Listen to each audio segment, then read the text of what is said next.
we always have a choice in relationships of if we're going to be in self-protection mode or if we're going to make ourselves vulnerable to another person. The reality is to live as an open-hearted person, like a whole person, you have to open yourself up to the joy and the pain. Otherwise, the only other option is to live closed off to both. I say it's worth it. I say it's worth it. I say it's worth it. Kirsten says it's worth it. All right. Love Anyway. Love Anyway, We're here to indeed. talk about your song, Love Anyway. Let's do it. Okay, let's do it. I don't know where else to go with that. Then you'll play Love Anyway? No. No, Okay. we won't. Oh, maybe. We could. It's a possibility. Yeah. I need to fix your hair. Oh, please do. There we go. Beautiful. Thanks. Wow, radiant. 40? 40. 40? I That's am not 40 even years old. possible. I'm not 40. Just a little note to the camera there. Yep. Don't want anybody getting it twisted Yeah, here. she's the 40-year-old. She's the oldie, not me. I'm just kidding. Okay, Love Anyway. Tell me a little bit about it. What's it about? What was the inspiration? Yeah. Was this a terrible way to start it? I feel like this is pretty bad. Well, this is episode number, hard to say, because we don't know what order we're doing these in. But this is the episode where we're going to talk about your song, Love Anyway. Love Anyway has a story behind it, I'm sure, because all of your songs have stories behind them. Yeah, somewhat. I mean, this one definitely has. I wrote it in a specific season of life.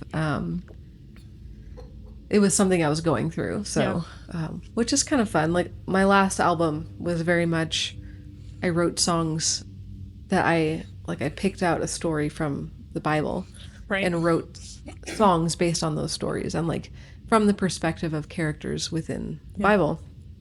This album has some scriptural songs, but there are a few more that are like very much my own experiences that I was going through. And but Not to like get excited about your terrible experiences. Yeah. Or not terrible, but just like the harder seasons or whatever. But like I've said it once, I'll say it again. This is my favorite song I think that you've ever written.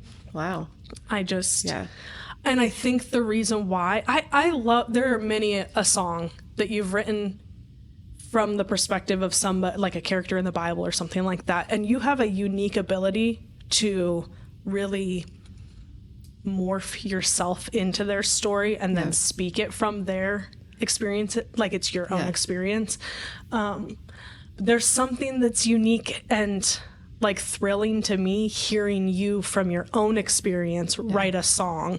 Maybe I like it so much because that's how I write music is from my own experiences, but this one felt weirdly fun.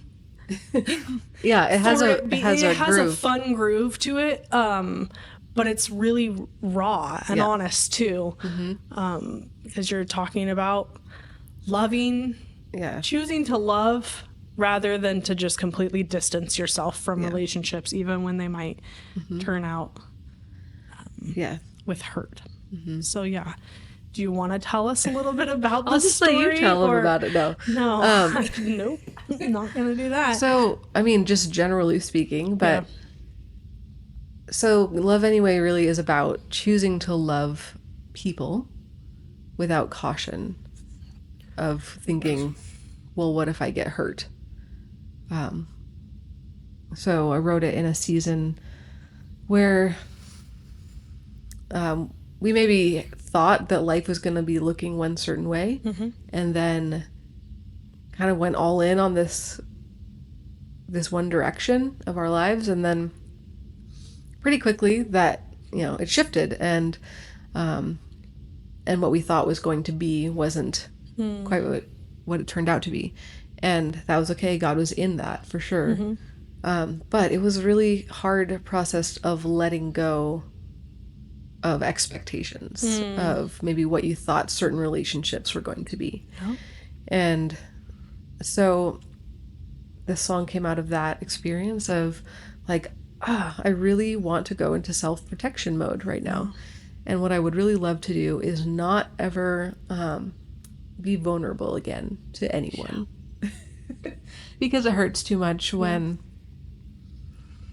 relationships change and things end. Yep. And so we always have a choice in relationships of if we're going to be in self-protection mode or if we're going to make ourselves vulnerable to another person. Because what you can't do is only open yourself up to good. Like, I think that is a universal experience in many different ways of, like, we would love to all experience the good things of life and joy and, all the good without any of the bad, please. Yeah. But the reality is to live as an open-hearted person, like a whole person, you have to open yourself up to the joy and the pain. Otherwise, the only other option is to live closed off to both. You either open yourself up to both or you close yourself off to both. And it's kind of like opening yourself up to not only entering relationships, friendships, whatever, that have certainty. Like, I guess kind of realizing that there is none. There won't be certainty in any of them. So I don't think what you're saying is go out looking for the relationships that you're I'm certain I'm going to get screwed in this one. Let's just go all in on it. Yeah. But it's like not going into it and going, I'm so hesitant. So I'll just retreat. Yeah. Unless I really can tell, like, this is going to be all. Because let's be honest, in this situation you thought, I am going into what feels like this is going to be good. You know? Yeah. Yeah, and I think especially when you're talking about ministry and like building the kingdom of God with other believers, it's a unique thing too, because you can't actually do ministry and also be like closed off to people. You can, but it's how abuse happens. Yeah. you know, like, that's true. Yeah. It doesn't, I agree with you. Yeah. It doesn't turn out good. Yeah. And it's not as effective. Of course. In order to disciple, you have to accept that there's a cost. Yep. There's always going to be a cost. And you're going to have to absorb some hurt. Yep. You know, and in this hard season that we're referring to, like, I remember thinking about a particular ministry couple that we look up to, like ministry family. And I was like, I need to talk to her because I feel like so many times I know of, they've been hurt. And I'm always like, why is everyone always hurting them? But then it's because they open themselves up to so many people. Yeah. And they welcome people into their lives and they disciple people. Yeah. And it's just that when you disciple people, you're going to have to absorb pain from people, not always handling things well, or it's just how you love people. Like, you sacrifice yourself for them. Yeah. That is what love actually is, self-sacrifice. And a song that really ministered to me in this season was one that talks about without caution, like pouring your love out on Christ. And I listened to that song on repeat over and over again. And it kind of led to writing this song. It's different because this one, Love Anyway, is talking about choosing to love people without caution, whereas that one is about like loving Christ. But Jesus was like, that is how you love me. Yep. You love me without caution by loving others and counting the cost that it's worth. Yep. I say it's worth it. I say it's worth it. You know, it's worth the cost to love people. Yeah. One of my favorite lyrics in the song is, you'll disappoint me or I'll disappoint you. I think I like it so much because I think this song could have been like we got hurt and I'm going to choose to love you despite it. Like, it could be. It could have been, It could be, and I think it would be probably fine. Yeah. If it was just that way. But I think that there is like something so beautiful about you assuming I will end up disappointing other could have people, gone the other way. It could have just as, like one of the other lyrics, I'm going to struggle to remember it perfectly, but like everybody has the best intention. Please don't say that you'll never, because it could be just around the corner. Right. Yep. I hate that. Yeah. Because it makes me like, I try, even since hearing this song, but even before that, to tell people like from the front, especially in like discipleship relationships, I'm probably going to disappoint you at some point. Yep. Like, I will not be perfect.